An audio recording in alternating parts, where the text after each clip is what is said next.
Hey guys, before we get into this podcast episode, I just wanted to apologize for the audio issues.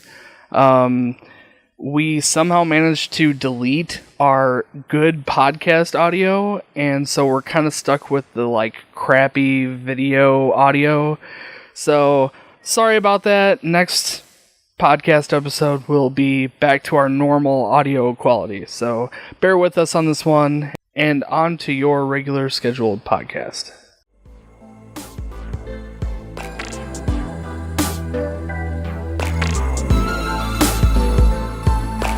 You're listening to Zap Night, a video game review podcast. Join your hosts Danny, Kaylie, Seth, and Evan as we review video games from all systems and all genres.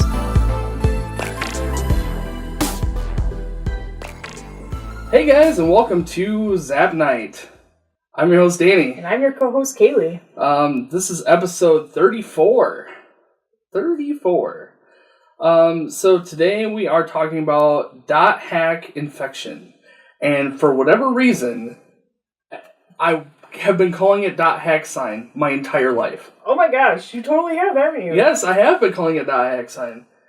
And I think it's just because the anime is called .hack sign. Oh, I didn't even know that. Yeah, I'm pretty sure the anime is .hack sign, but the game is .hack infection. And somewhere in my head, I just thought that the game was called .hack sign infection. I can see that, yeah. Because I think somewhere in my head, when I was a kid when this came out, and I thought that the // was sign. Yeah. So I thought it was .hack sign infection, right? But no, that's not the case. It's just .hack infection. I can see where kid you would get that confused. Yes. Teen Danny. It's very different than Teen Wolf. Thought that this was .hack. Anyway, off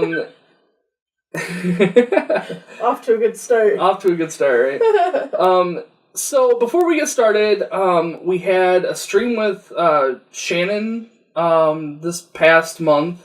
That went really well. We got a lot of subscribers over on our YouTube page. And someone got a free SNES Classic. Yeah, they did. And it was super awkward. It was a friend of Shannon's who ended up winning. By coincidence. It had nothing to do with, we legit, drew a name. But they happened to live nearby, and we dropped it off. And her dad came to the door. And she wasn't, the girl who won it wasn't there, and her dad was all, suspicious of me, and what's the website for? And what are you doing? So, yeah, that was kind of awkward. But, yeah, we delivered it. They won. I hope they're enjoying it. So, that went really well. We got a lot of subscribers over on our YouTube page, is what we were aiming for. So, with that said, thank you to everybody who's watching us on YouTube. If you're not watching us on YouTube, go over there and check it out, because we do a lot of editing to our audio-only podcasts, which, if that's how you listen to us, that's awesome. Welcome. I'm still happy you're here. But I don't do any editing to our YouTube video, so you kind of get to see it in the raw form. More or less. All the ums and the... Yeah, you get all that. Plus, we might talk a little more about, other stuff that I might, in editing decide to cut all that out. So, I don't know, if that sounds interesting, if you want to see it a little more raw, go over to our YouTube page and watch us over there. Plus, you get the video feed, so there's that. It's not the best quality, but, I'm working on it. Yeah, so I guess that's all for, up-to-date stuff? Yeah, getting everybody up to date a little bit. Yeah, no, that's it. Alright, so .hack infection was developed by CyberConnect 2, which Bandai. It's Bandai. It was published by Bandai. Kind of like how Square Enix publishes stuff but doesn't develop them. Anyway, it was originally on the PS2. It's only on the PS2. That hasn't been ported to any other system. There's no HD remake of it. It's only on the PS2. It was released in June 2002 in Japan, and then in North America we got it in 2003, and I believe The rest of the world got it in 2004. So, a long release on that. And Dot Hack is originally, I think, I'm not 100% sure, but from what I understand, it has an anime that coincides with the video game. And they release the anime as they were releasing the video games to help, like, merge this, storyline a little more. And you didn't necessarily have to do both, but I think that if you're a big fan of Dot Hack Sign, the anime, then playing the video games kind of helps along some of that storyline. You get to play the game, the world. But yeah, I mean, the anime is really good, and you really see that in this game too. It's very anime style. Oh yeah, yeah, very much so. So, the story, very little story. Bear with me here; it might be a little incorrect, but I'm doing the best that I can here. So, your player Kite, which you get to name different, but it's Kite, is joins the world. To play with his friend Orca. And in their first dungeon, they come across a girl who's being chased by a red wanded wielding monster.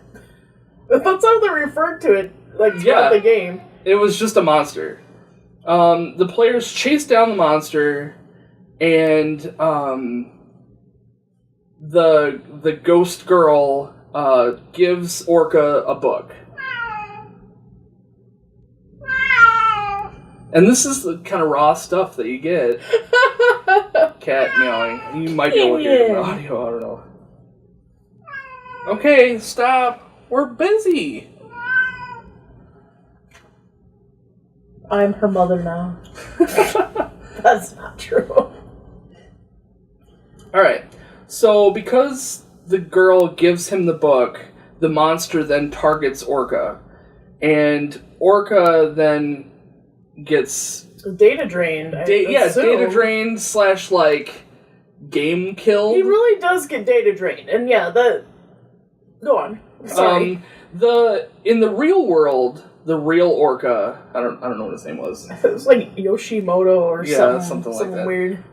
He goes into a coma after the attack, and Kite is trying to find the cause of this coma. And really feels like it has to do with the attack in the game.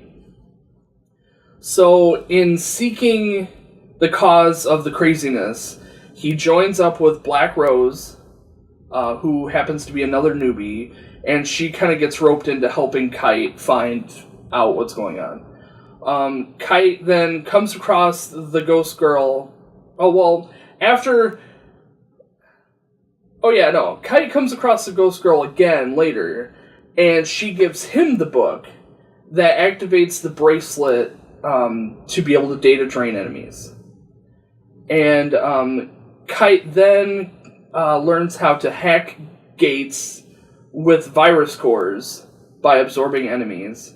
And he learns all this from another hacker named Helba.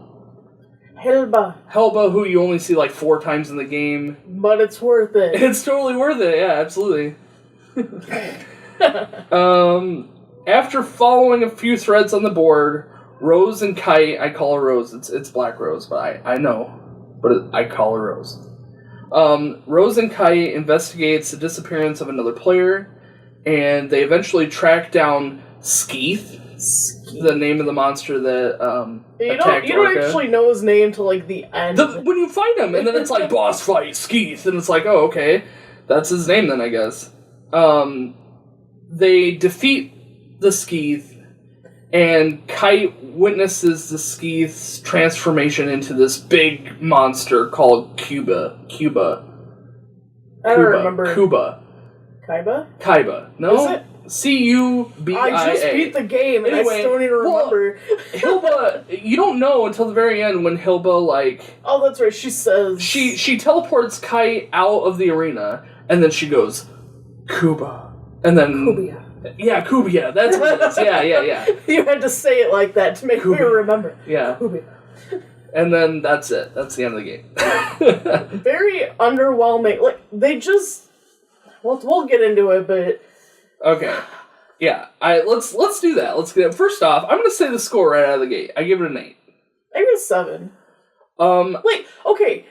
The concept is amazing. Yeah, and see, I think that's what I liked about it, was the smaller details made for a better experience than the story itself.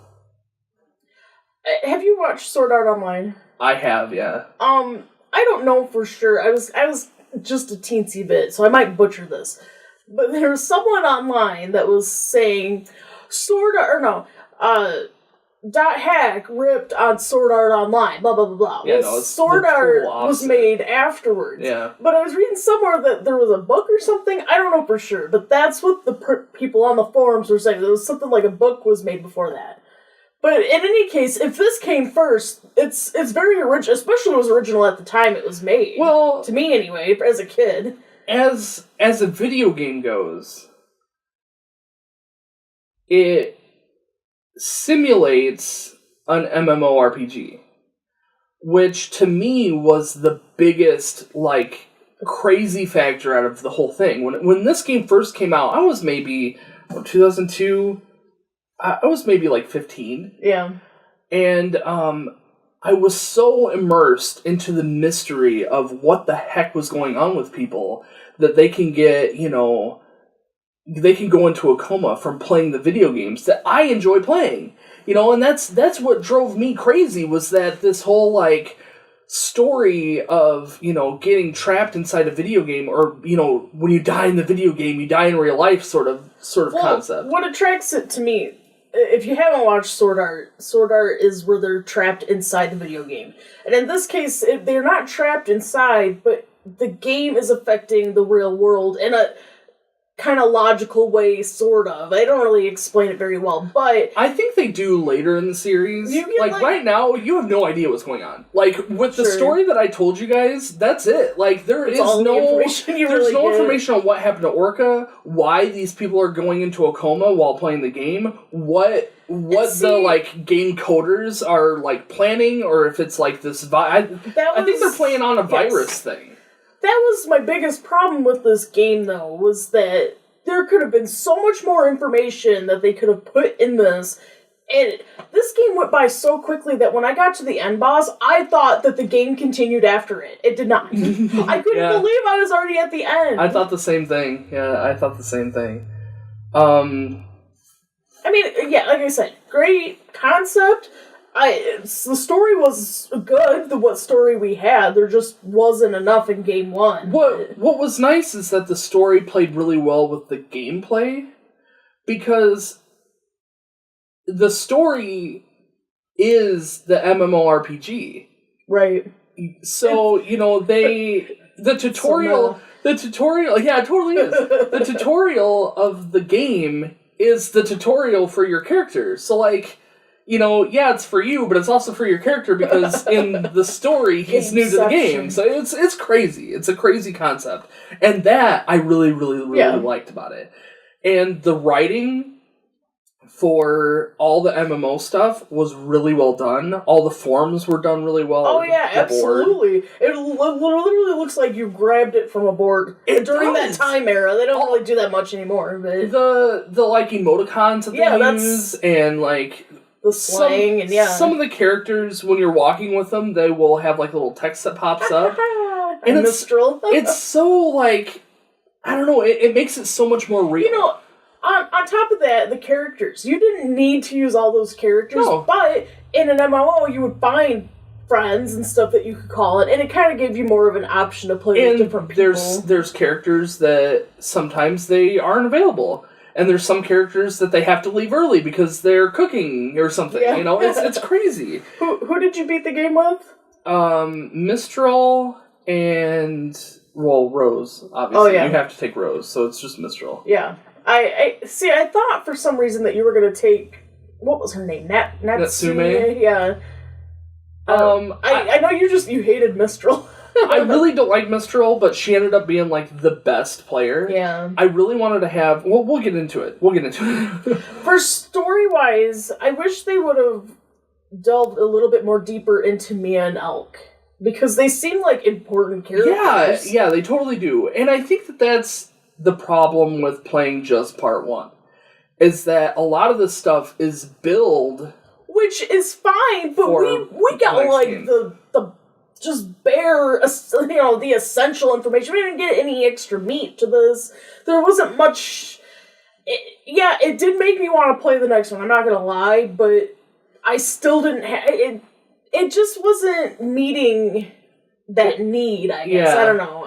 I understand exactly what you're talking about. I scratched that itch or whatever. It's like it didn't fully fulfill the needs of a full storyline. But I don't think it was supposed to.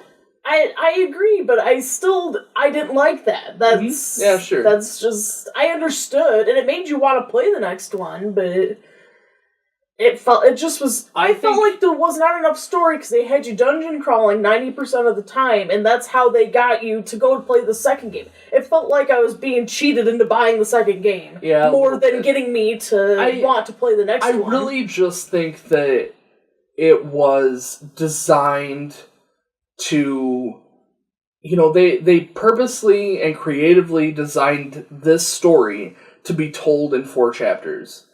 And by playing the first chapter, which is basically the introduction, and, the introduction to the world, and the introduction to this, like, virus threat to build onto for the next games. And, there's character introduction, there's no character resolution, there's no story resolution, there's not meant to be. So I think that's why I gave it a higher score. Mainly the MMO aspect of it, and I fully understand that it's not the complete story. So, but that said, I agree that they could have done something a little bit more to have more of a resolve.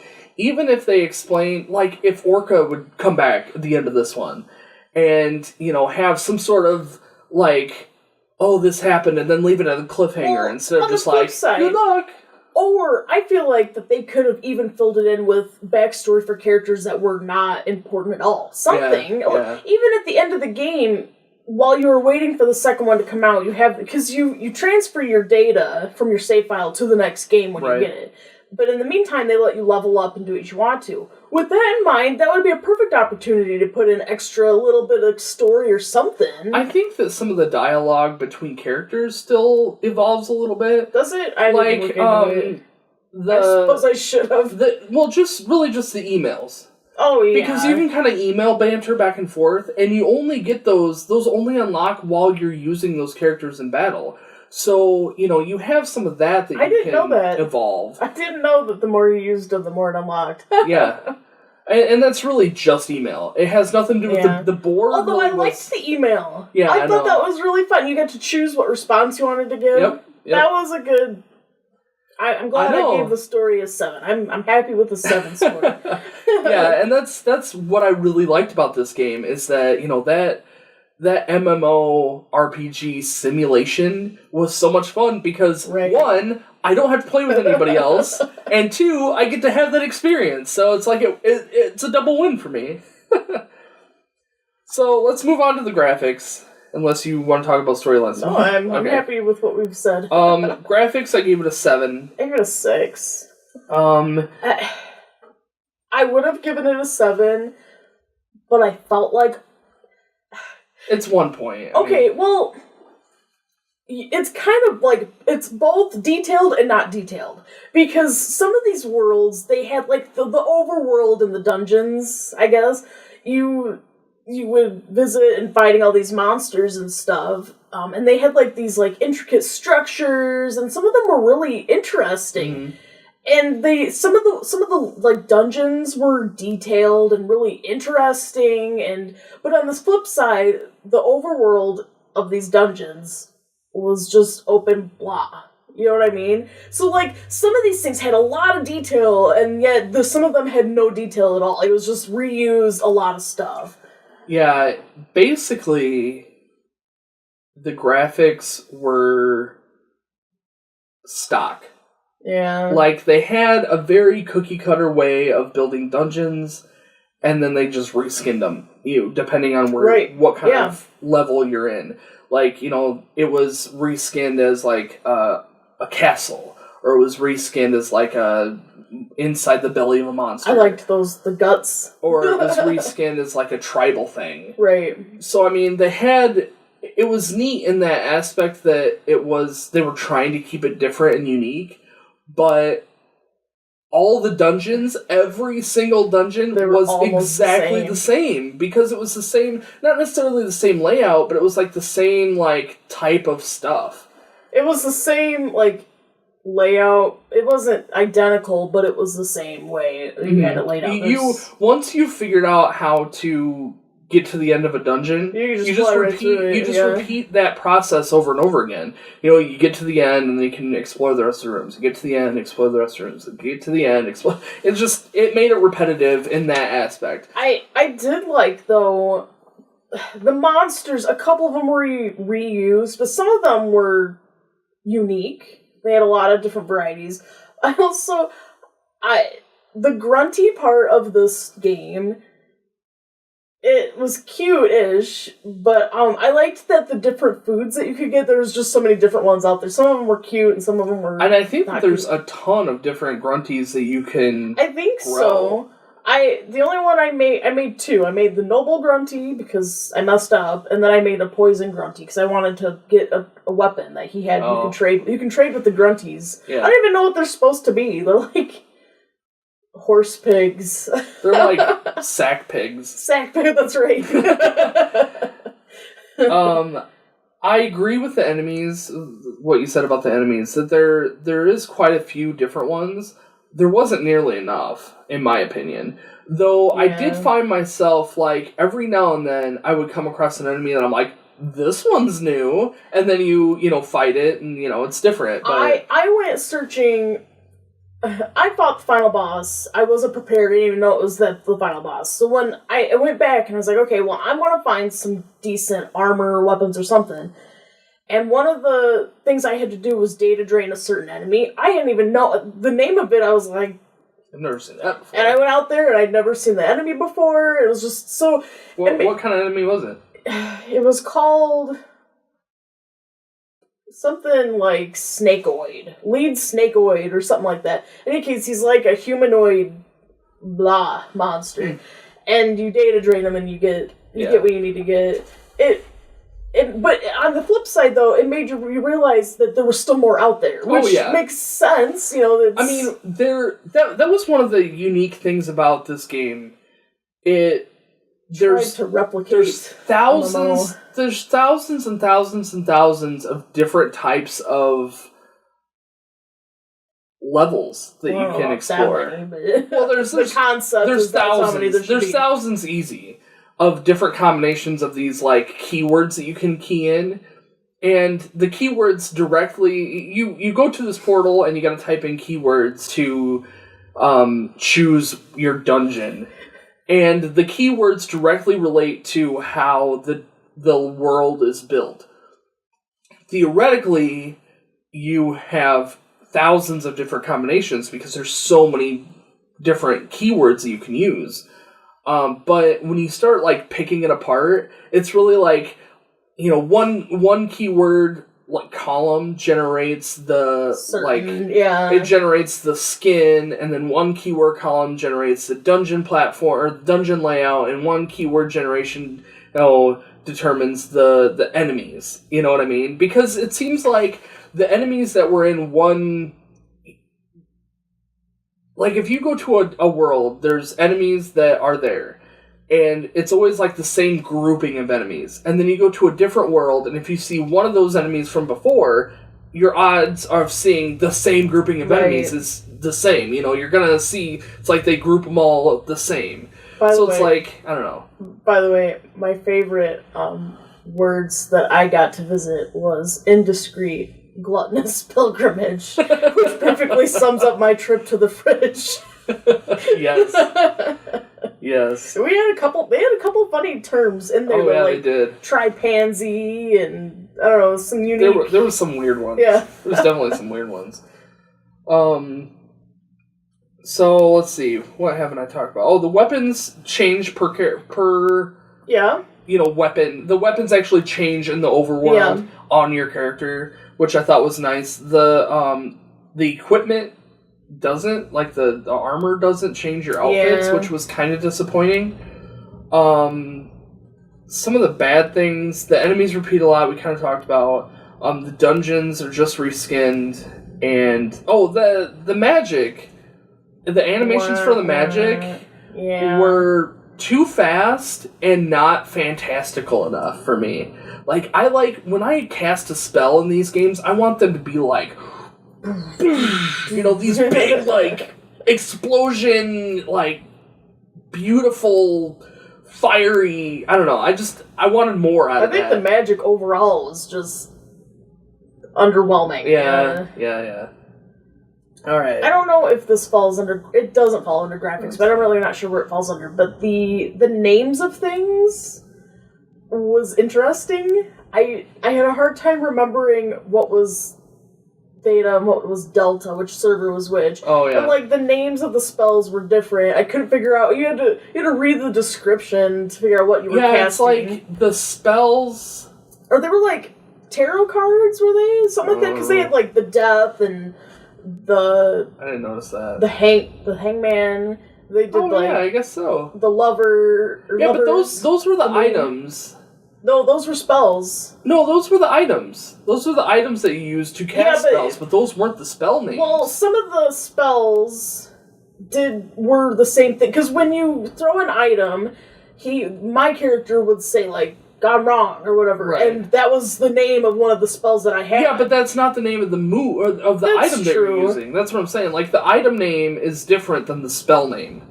But he's still casting a spell. It's just the item name is the spell. I realize that, but it's different. They're like two different names. But yeah, I see what you're saying. Like, there's so many unique, like, naming conventions that they use.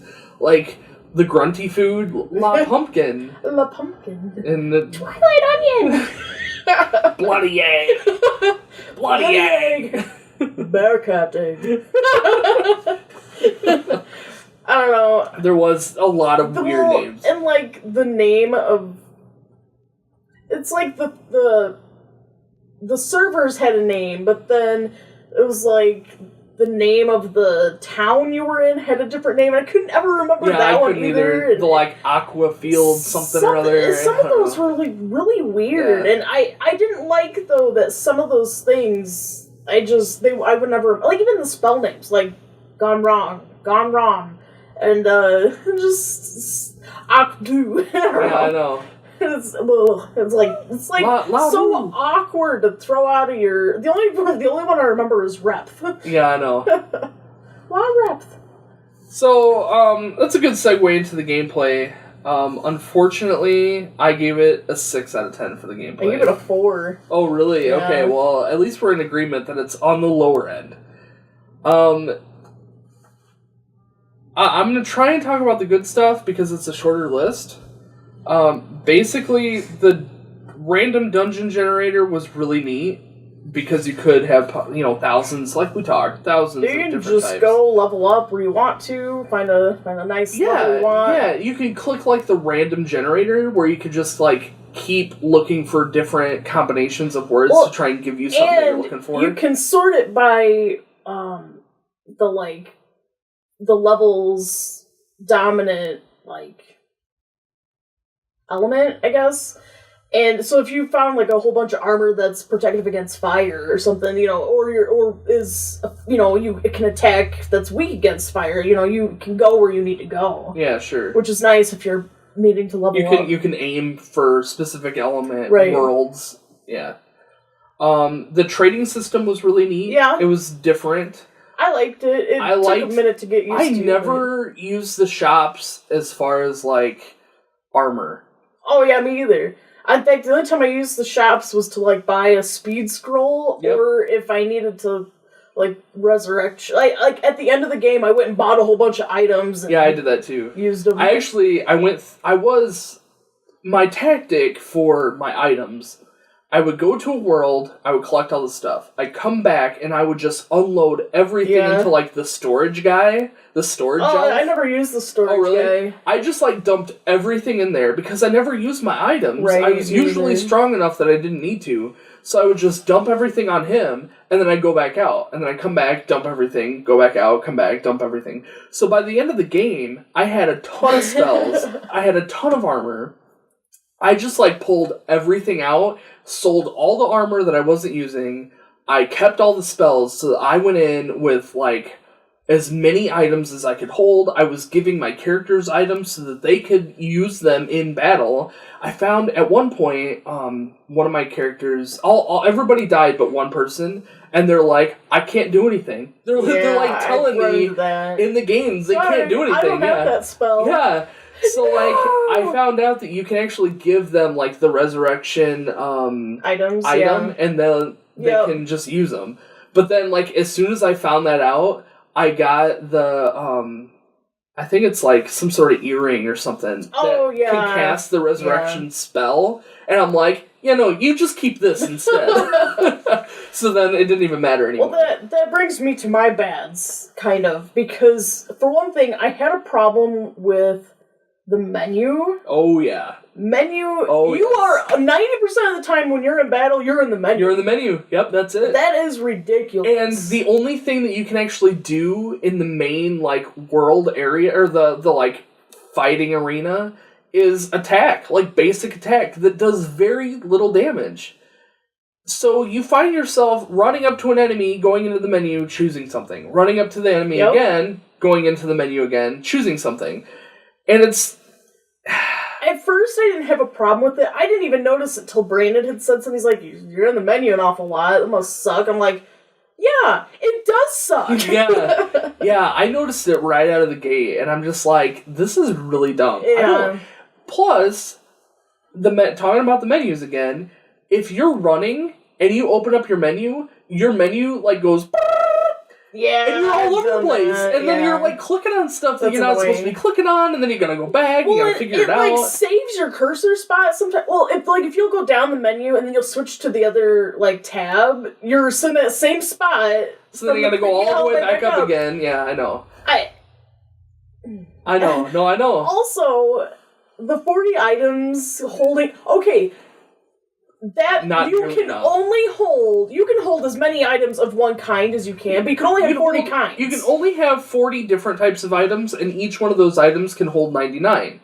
So once you max out on that 40, which happens all the time, you can't pick anything else up. And we're talking 40 items, not of just items and just equipment. We're talking 40 items. That includes only 40 of items and equipment and this and this, so you can only... Everything, you can only hold in your backpack 40 items. Yes. 40 different items. Yes. And it was annoying. It was so annoying. Yeah. I was throwing away spells. I was throwing away... Because you didn't know what you were going to get out of the treasure chest. Yeah, I know. It got to the point where I just stopped even opening up the trapped treasure chest. I got to that point too, yeah.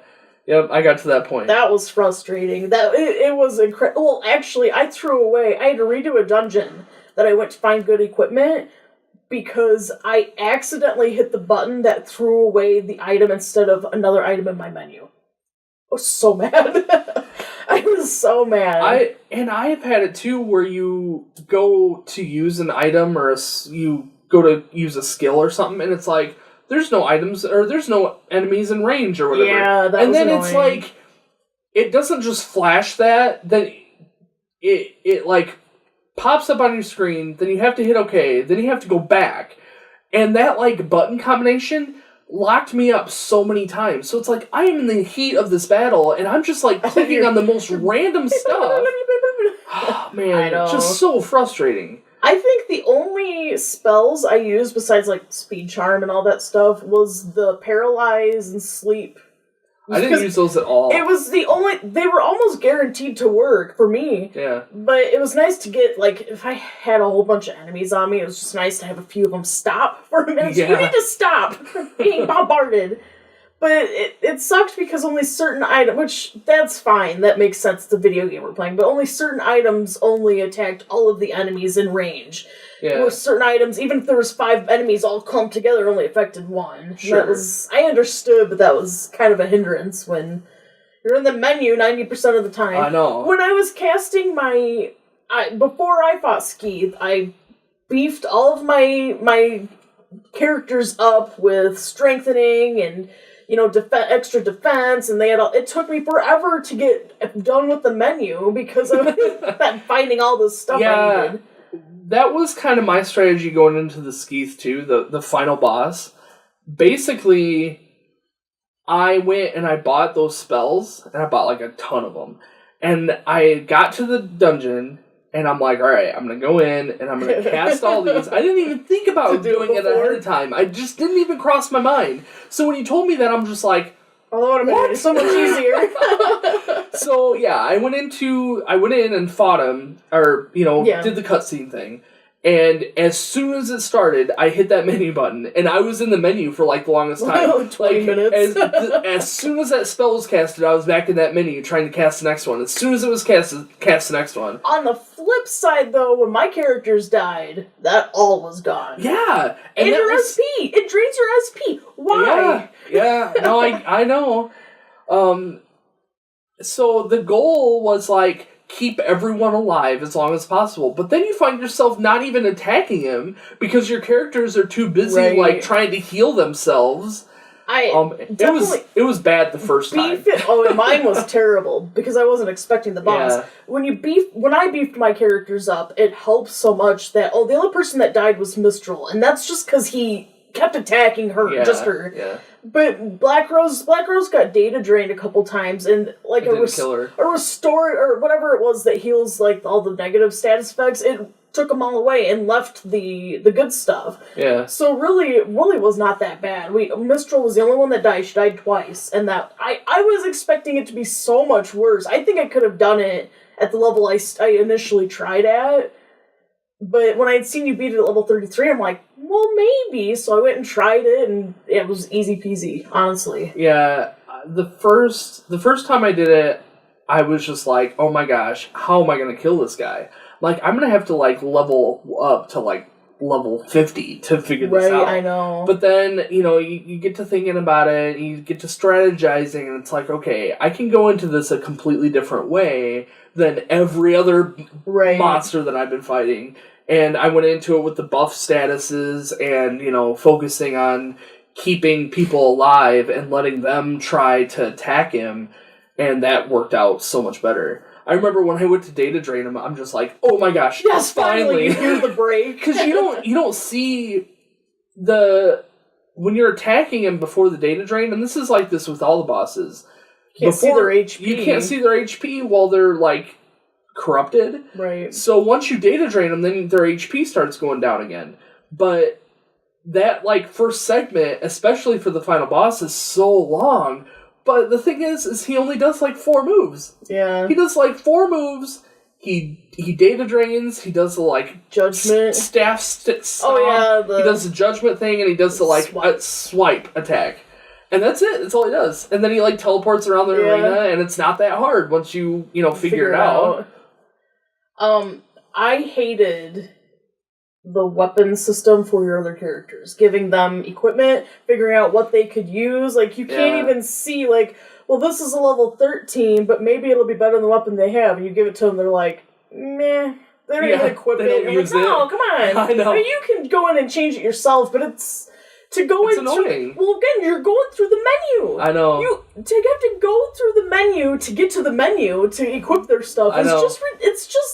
It's ridiculous. I know. The only thing I can think of is they did that way because of the way you call your party members and your party. No, I think that they did it that way to keep it the MMO. I guess. They wanted it to be you are giving them these items and then they can choose to use it or not. And their AI is built to specifically only choose the stuff that's the best. And, you can go in and manually change it if you really wanted to, but you're not really supposed to. You're supposed to just give them the items and they're supposed to use it. Well, it made it... the inconvenience of it made it not worth it to make the MMO, just to make it more authentic. Is like it got lost because it was such an inconvenience to me. Anyway. For me, it was the strategy aspect of it was so much more challenging or limited. Because I couldn't go into, like, the Skeeth boss fight. I'm like, well, if I give everyone items, then they have those items to use. Well, come to find out, they don't use those items unless they absolutely have to. And even then, they rarely do. I know. I actually bought items to give to my characters, and I forgot. And it didn't make a difference. I gave them all the items to buff themselves, and I tried doing, the strategy or whatever. Yeah, and they wouldn't use the items. No. They were just like, oh, well, we have this one spell. Like, no, that's not what I want. Which, again, you can go in and make them cast their own spell, but it'd be nice if you can't make them use their items. I know. You can't even see their items. I think the only place that this says use items is, like, for recovery. Yeah. That's just because, recovery is essential.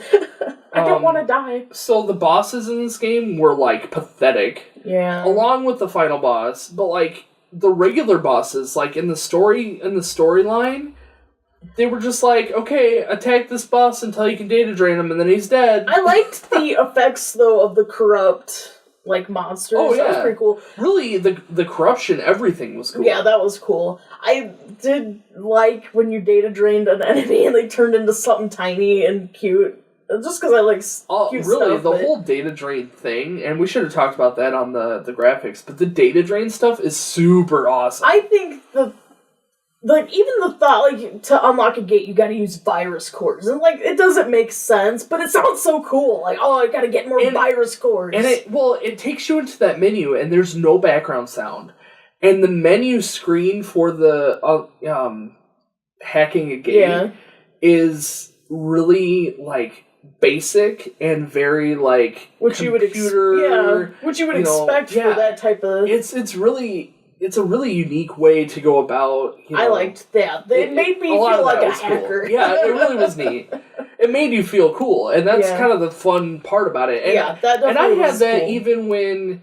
You go into a lower level dungeon and you're just destroying everything. It's like, yeah, I'm awesome at this game, And then you go to a level like 1 up, like you're at level 15, you're slaughtering everything. You go to level 16 and you're dying. Yeah. That too was a problem with me. Like the level system is just like broken. I had no problem with the only time I had like two different times I had a problem, so I would level up and it'd be fine. The end, they said the last dungeon was level 27. I swear to you, I had level 30s that were easier than level 27. Yeah, I agree. It all depends on the monsters. Yeah. Because you get into the game or you get into the world that you've warped to, and sometimes the monsters are super easy, or it's like they drop the portal monster drops. Yeah. They'll drop just one big enemy, and that's so much easier to take down than like 3 tiny 5. Yeah, I know. 5 of the treasure box guys. Oh yeah, that would cast confuse. They were the worst. I know, they were terrible. They were so bad, mainly because our characters are so strong that when they would confuse our characters and they start attacking each other, there's no hope. And if your character gets confused, you can't do anything. Oh yeah. That was probably my biggest enemy I hated, but the second one was the guys that revived the other guys. Yeah. You would get 2 of them in a row, you'd have to data drain one just to get them to stop. That's the only way. Yeah, that's the only way. I've had a few rooms that I've had like 4, and you gotta just data drain, and then finally start killing them.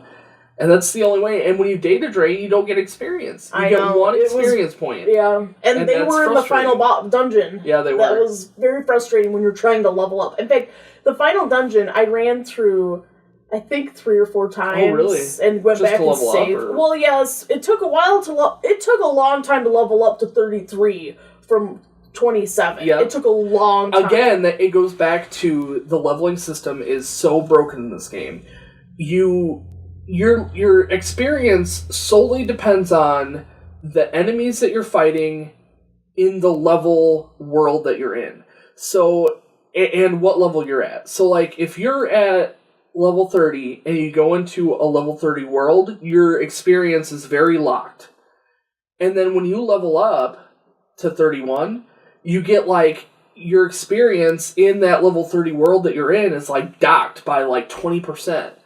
And then, you know, it just keeps going down. And the level cap in the game is 30. Yep. Or not the level, the world level 30. cap is 30. So you can't do anything more than 30. So every time you go into a new world, it's like, or, you know, every time that you're trying to level up past 30, it just won't do it because it takes so much experience to level up past 30.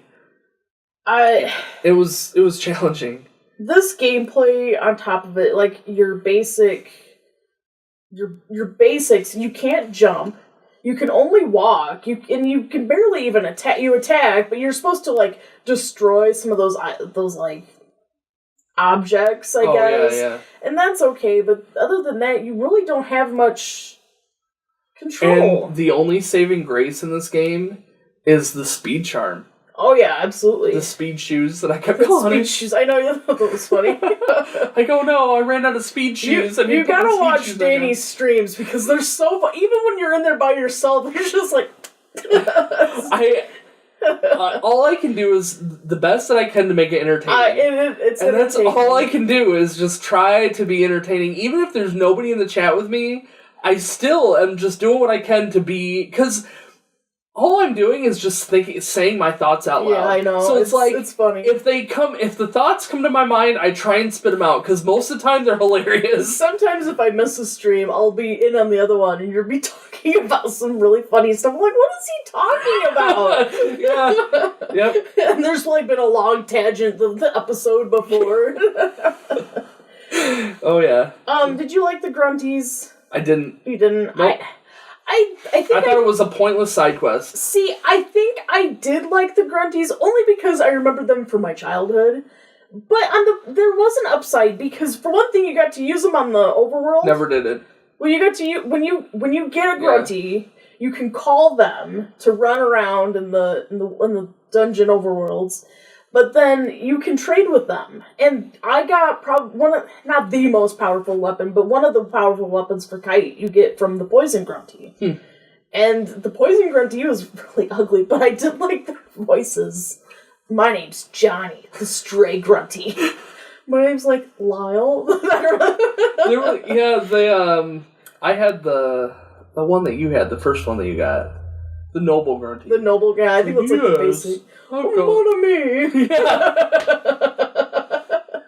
I had the Poison. This is so funny. The Poison Grunty's like, Master? What can I help you with, Master? Well, and the baby ones all call you Father. I love the baby ones. I was like, Daddy? You do that all too well. I listen to it a lot. I like when you approach the grunties and like the music changed. This little like farm. When you approach the pen. Yeah. I loved that part, and I feel like the enemies have their own. We talked about it a little bit. Their own little like They say their name. Yeah. There's a couple of really funny ones though. Oh no, Melon. I know. So I don't know. The gameplay 4 out of 10. It just wasn't. It wasn't enough, and it was too much of other things that was not okay. Yeah, the good stuff was a nice break from all the bad. That's the only way I could look at it. Like the gameplay wasn't all that hard. It was just really annoying. As far as, like, the menu stuff? Honestly, this game is 50% dungeon crawling, 50% dialogue. Which is great, because it's easy to advance the story, because I didn't even know we were at the end. Yeah. But on the other hand, it just left a lot to be desired. Yeah, I know. I agree. So let's talk about the music. I gave it a 9 out of 10 for the music. I gave it a 5. I really, really liked the music in this game. The songs that I liked were really good, but they were repetitive. They were the ones that you heard. Yeah. And that was the only reason why I didn't give it a 10 was because the ones that you heard the most often, like the dungeon ones, but the cool ones you hear like for such a short amount of time. Yeah. There's one dungeon in the story mode or in the storyline, one of the story dungeons, where you're like running through a forest. Instead of a dungeon, you don't have a dungeon, you have like a forest that you're running through. The jungle. And the fighting music in that area was so awesome.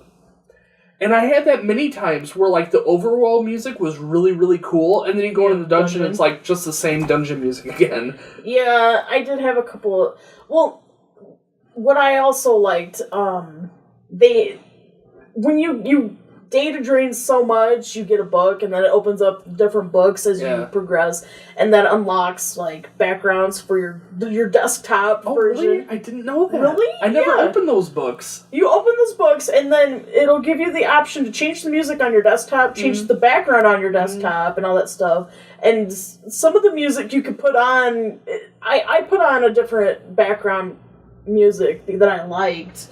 And I think I changed my background to blue, but that was about it. But yeah, that was nice to unlock further. That's cool. I knew that you could do it because I remember doing it when I first played this game.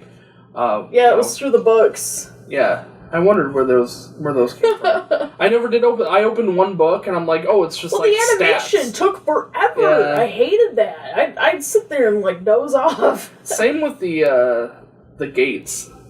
When you hack a gate, and that animation of going through the gate. Well, I turned off data draining. The animation I did too, for that because it's so long. But it was cool. Oh yeah, it was cool. Anyway, music. I really liked a lot of the overworld music. The dungeon music was very repetitive. The voice acting was not very good, unfortunately. It was classic anime, but like old school anime where they didn't do it very well. Yeah. Yeah. Like the voice acting was kind of like just lousy to say the best of it. Like it's just not that good. I mean, it's there, so it's a plus for that. Yeah. I mean, you're not reading text, but I don't know, it wasn't that like good. I liked the sound effects. I liked listening to their feet on the ground. They did have really good sound effects. And like breaking things with satisfying sounds. Yep. The swipe of their swords. Yep. The magic spells that they cast. They call out their that was pretty cool. I did like every character says every spell name. Yep. So, Gone wrong. Me and my husband joked about gone wrong. It's like gone wrong or something like that, but it sounds like they're saying gone wrong. And so every time I would do it, I'm like, something's gone wrong.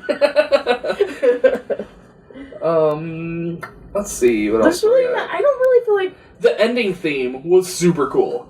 I love that like credit roll. Yeah, that song and the credit roll was super cool.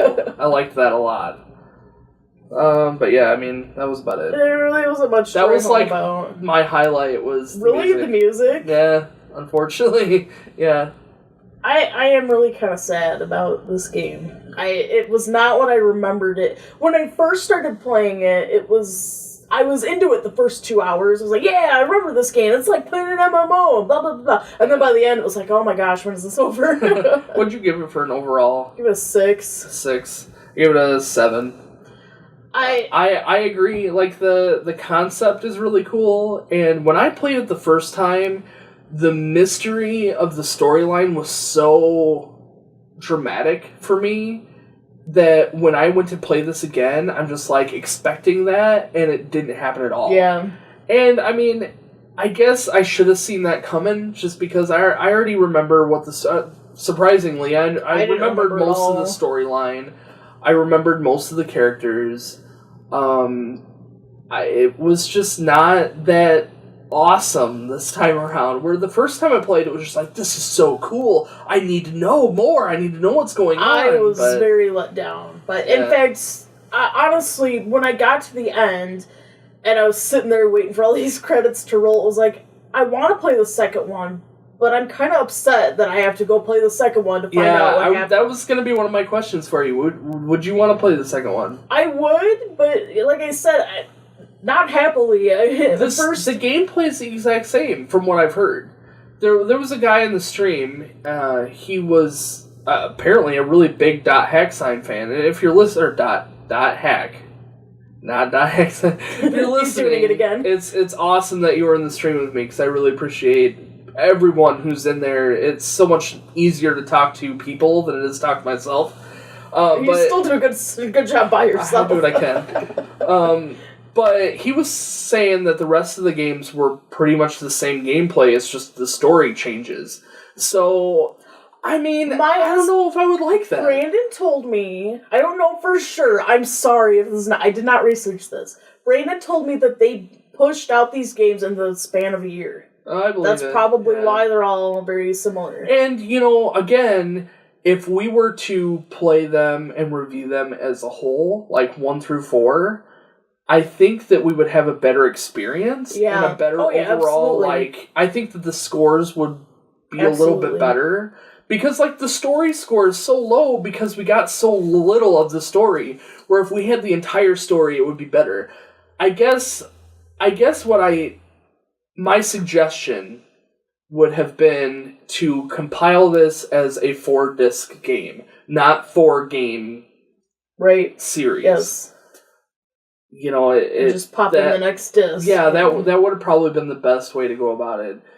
Now, I would suggest going and playing the rest of the games. However, the 4th game is like $150. Yeah. At least right now.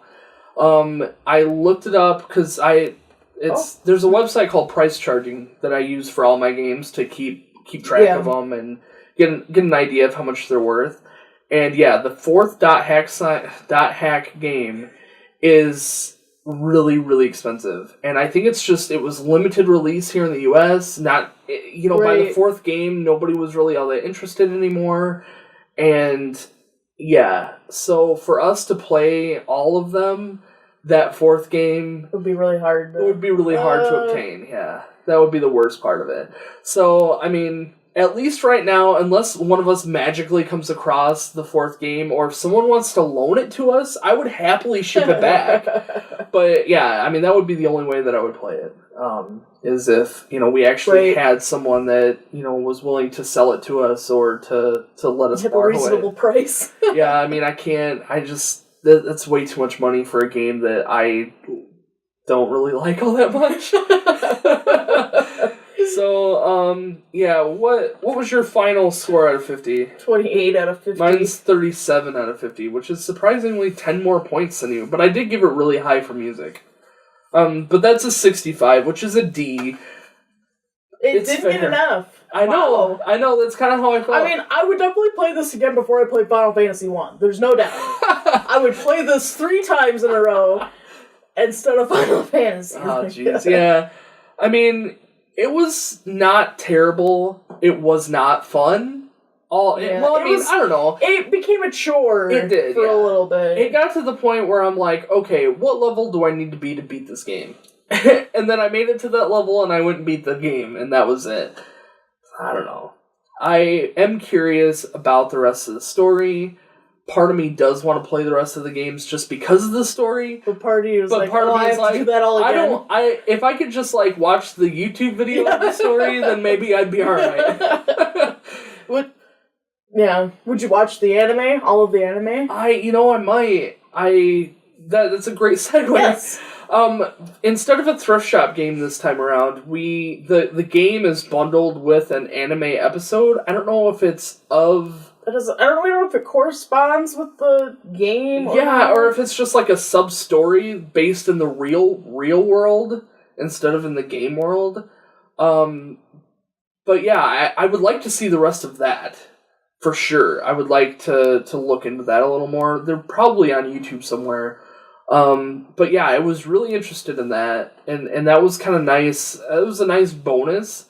And the way I remember, the first time I played the game, I watched the show, or I watched that little anime disc first, and it was this huge, oh my gosh, what's going on? These people are going into a coma, and, nobody knows why, and it has something to do with the game, and then you start playing the game, and it's it's this virus, and oh my gosh, and, when I was a kid, this game was so impactful for me, and so playing it again, I'm just so disappointed. Well, you know what you went wrong? You watched the anime after you played Maybe the that's game. all it was. Yeah, maybe that's all it was. No, but the anime does follow, the same, like, the world. well, it follows a girl who, went into a coma with her boyfriend, and she managed to come out of a coma where her boyfriend hadn't. And she comes across this creepy stalker guy who used to work for the company who made the game, I think? Something like that. And he has been researching this phenomenon himself, finding that there has been 6 other cases where people have gone into a coma while playing this game, and they kind of go on this search of trying to figure it out. And in the meantime, the creepy stalker guy ends up going into a brief coma while playing the game, while they're like investigating investigating the game room, the computer lab room. And the shack. She finds a way to revive him, I think, or I don't know. This anime, this episode, there was a lot of jokes. For us, yeah. There was a lot of jokes, and there was a lot of questions, and we made fun of it so bad. It was ridiculous. There was a lot of space to make fun of this anime. We were laughing. I swear we laughed most of the time. Pubic hair bang guy. Yeah. Pubic hair bangs. I wouldn't let my kids watch it. It was like they were like condoning this creepy guy to take this girl whose parents are never home. And she's just like, okay. Well, she wasn't, but she still went along with it. It's like, no, you need to run for help. What was it? Violin practice? 5 minutes? Okay. Let's play a game. Oh, man. Yeah, I mean, I know that we gave you, like, 0 information about this. Oh my gosh. There's really nothing to say. Yeah, I mean, there really wasn't much going on. It was one anime episode, and it was very little information in this episode. You kind of met a few characters, you kind of, got an idea of where they're heading, and so I think that each one of the games came with another episode to this series. I believe so. And so, when you got the next game, you could kind of continue the anime story behind it, which I think follows along with the real-world side instead of the in-game side of it. Yeah. So, I don't know. But yeah, 65 out of 100. That's a D. It's not terrible. I mean, it's not an F. You didn't get held back, but you didn't get held back from school, but your mom's still not happy. I don't know. I don't think I would play the second one. Probably, well... I don't think we'll end up playing the second one. Again, unless I can get somebody locked in to send us the 4th disc, maybe then I would look into it, but or something. If there's somebody out there that has the 4th disc willing to loan it to us, just send us an email. zapnightgaming@gmail.com. I would be happy to... We promise you won't go into a coma. Yeah, and I promise I'll send it back. I don't need the game on my shelf. It's just one of those things, like, if you're out there, if you want to have us review it, I'd be happy to, send it back to you, and, whatever. So, yeah. Yeah. The next Zap Night episode is going to be Team 7. Team 7. They are playing... Is it still up here? No, I put it back. They are playing Sonic Adventure for the Dreamcast. So that's exciting. They should be done with that pretty soon here, hopefully.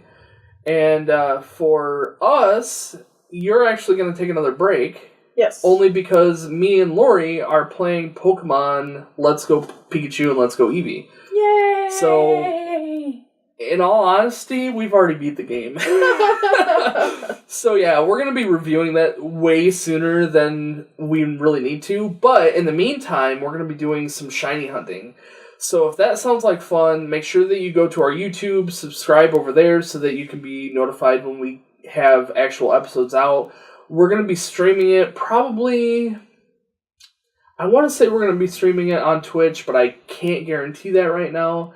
But if you follow us on Facebook, we'll let you know where we're going to stream it and when we're going to stream. So if you like Pokemon Shiny Hunting, go there, check that out, and we'll be doing that probably, if we haven't already started, by the time you're listening to this, we probably have done it a few times. So yeah, go check that out.